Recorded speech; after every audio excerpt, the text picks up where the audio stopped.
पुणे मनसेचा महाविकास आघाडीला जाहीर प्रस्ताव। मनसेची मवियामध्ये सहभागी होण्याची इच्छा आहे। काँग्रेस अद्यापही मनसेला मवियात स्वीकारण्यास तयार नाही। भाजपाच्या विरोधात चौघे लढलो तर तगडी फाईट देऊ असं त्यांनी वक्तव्य केलंय। आणि या देशाला पुंजीपती जे अनेक वेगवेगळ्या समस्येमध्ये या देशाला ढकलत आहे त्यामधले अग्रणी नाव हे अडाणींचं आहे। तर वंचित सोबत आता काही वेळातच तुमची संयुक्त पत्रकार परिषद होणार आहे, युतीची घोषणा होणार, काय काय सांगाल?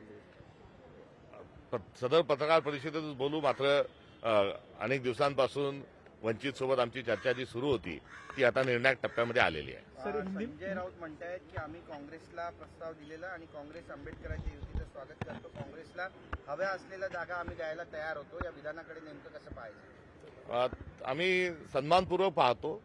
हव्या तेवढ्या ते द्यायला तयार होते, मात्र हव्या तेवढ्या आम्हाला हव्या होत्या आणि ही कार्यकर्त्यांची निवडणूक आहे, त्यामध्ये त्या एकंदरीत आम्ही आलो असतो तर कार्यकर्त्यांचं नुकसान झालं असतं आणि सर्वांना कार्यकर्त्यांना लढण्याची इच्छा आहे। त्या अनुषंगानं आम्ही हा युती तोडण्याच्या अनुषंगानं कुठलाही निर्णय घेतलेला नाही।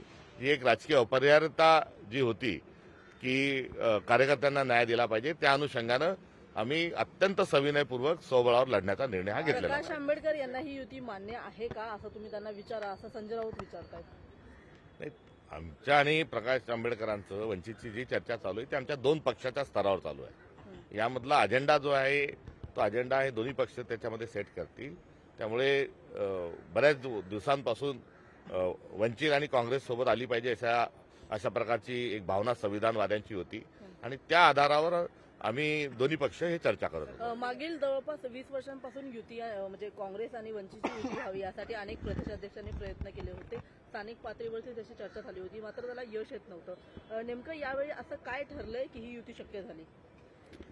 नेमकेपणाने मी ते सांगणार नाही, म्हणजे किंवा मला सांगता येणार नाही, मात्र कुठेतरी सकारात्मक प्रतिसाद एक वातावरण तयार झालं आणि त्यातून ही आघाडी आता एकदम निर्णायकपणापर्यंत आलेली आहे।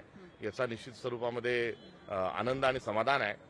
दोन ठाकरे बंधू एकत्र आल्याने बराच मोठा वर्ग जसा खुश झाला तसं परमपूज्य डॉक्टर बाबासाहेब आंबेडकरांचे आडनाव सकपाळ होतं आणि आज योगायोगाने मी देखील सपकाळ आहे, त्यामुळे आम्ही दोन सपकाळ हे एकत्र येत असल्याच्या अनुषंगानं देखील संविधानवादी जे खुश झाल्याशिवाय राहणार नाही। नक्कीच सर, अजित पवार आणि एकनाथ शिंदे यांच्या पक्षामध्ये कुठेतरी दुसऱ्या नीती आता चव्हाट्यावर येते असं दिसतंय का? कारण अजित पवार म्हणतात की बारामतीतील सुशोभीकरणाच्या कामाची ठाण्यातील नागरिक कौतुक करतात।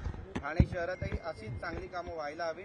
मध्यंतरीच्या काळामध्ये तर ठाण्याकडे मुख्यमंत्रीपद सुद्धा होतं। मी अनेक दिवसांपासून या सरकारला गँग ऑफ ट्रिपल इंजिन सरकार म्हणतोय आणि यांच्यातलं टोळी युद्ध सुरू झाल्याच्या संदर्भात देखील अनेक वेळा दुर्दैवाने आम्हाला टिप्पणी विरोधक या नात्याने करावी लागली होती। हे देखील त्यातलंच एक उदाहरण आहे। मात्र टोळी युद्ध हे नुसतं भाषांचं, संवादाचं, निर्णयांचं नाही, तर आपण बघितलं की एका निवडून आलेल्या नगरसेवकाचा खून देखील याच टोळी युद्धाचा एक परिणाम है। सर, हिंदी में जानना चाहेंगे, आज कांग्रेस के विचारों की देश को फिर से एक बार बहुत ज्यादा जरूरत है, क्योंकि सरकार में जो लोग बैठे हैं ये लोग जात धर्म पंथ के नाम पर पोलराइजेशन कर रहे हैं और उसके साथ साथ जो हर आदमी का जो हक है उससे वंचित रखने का काम ये सरकार कर रही है। तो न्याय, सामाजिक न्याय, समता, बंधुता के मूल्यों की आज सबसे ज्यादा जरूरत है और कांग्रेस पार्टी ये सब मूल्य आगे लेकर जाने वाला एक वैचारिक दल है, इसलिए कांग्रेस की भी आवश्यकता आज सबसे ज्यादा रेलिवेंट है।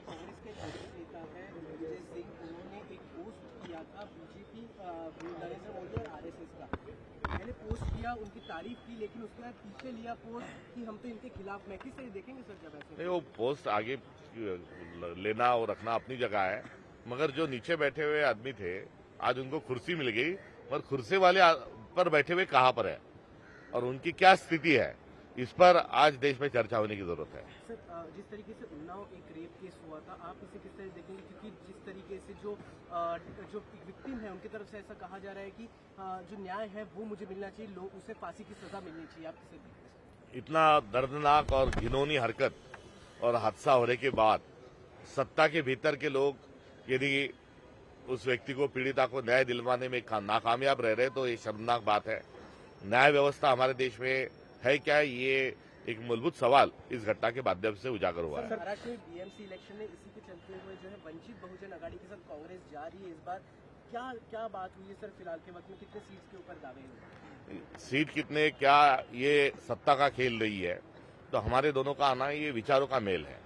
सर गौतम अडानी और शरद पवार जी एक साथ आए हुए, आप शरद पवार के साथ है, लेकिन कहीं ना कहीं गौतम अडानी के ऊपर आप आरोप।